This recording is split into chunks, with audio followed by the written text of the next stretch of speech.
Hello, Ram Ram. જોવે નારિયેળીનું વાવેતર.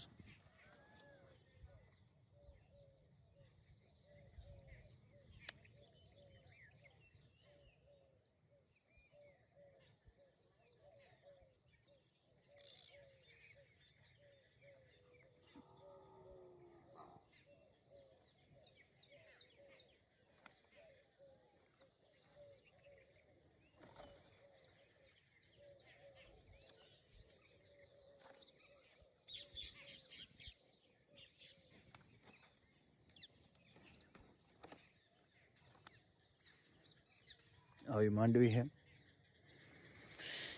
નારિયેળી એક એક કાર પછી વચ્ચે 8 માંડવીની છે. સેવીની જારી અરે પછી એક કાર 8 મૂકે એક કાર 8 મૂકે એક કાર 20 બાય 20 અંતર રાખ્યું આપણે. પછી નારિયેળીને 20 બાય 20 છેટે નારિયેળી વાવેલ છે અને સેવીની જે જારી 8 વર્ષમાં મૂક્યા આપણે. 8 સાહ મૂક્યા પછી અને વાવેતર કર્યું. વાનફેર જાત વાવેતર નારિયેળીનું વાવેતર કર્યું. વાનફેર જાત એ આપણે સોમનાથની બાજુમાં આદરી ગામ છે ત્યાંથી લીધેલું હે.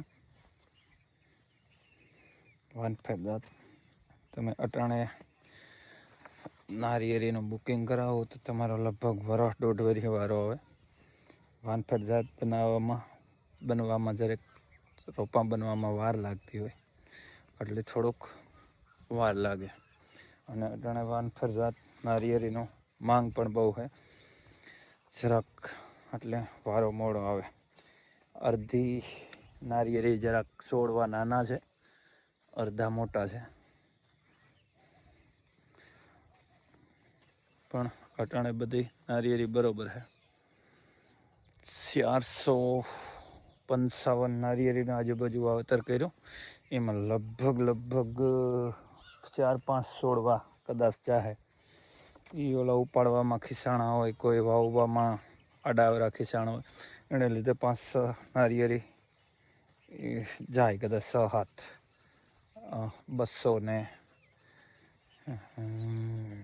255 56 છોડવા આવ્યા આખા. 200 નહીં પણ 456 10 વીઘામાં.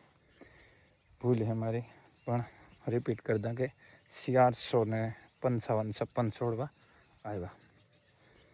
સારું, તો આપણે જોવે હગો નારિયેળીનું વાવેતર છે 10 વીઘામાં.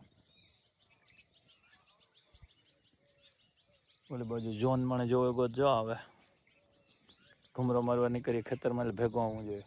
ઓરા જોન આગળ આવી છે બરી. ઓરા હાલ આવી જા હાલ એ જોનિયા હાલ જા હાલ આવી જા હાલ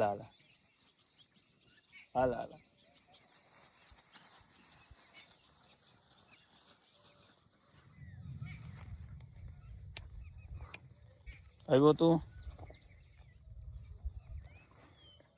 ખેતરમાં આવી એટલે ઘૂમરો મારવા આવવું જોઈએ જાણે.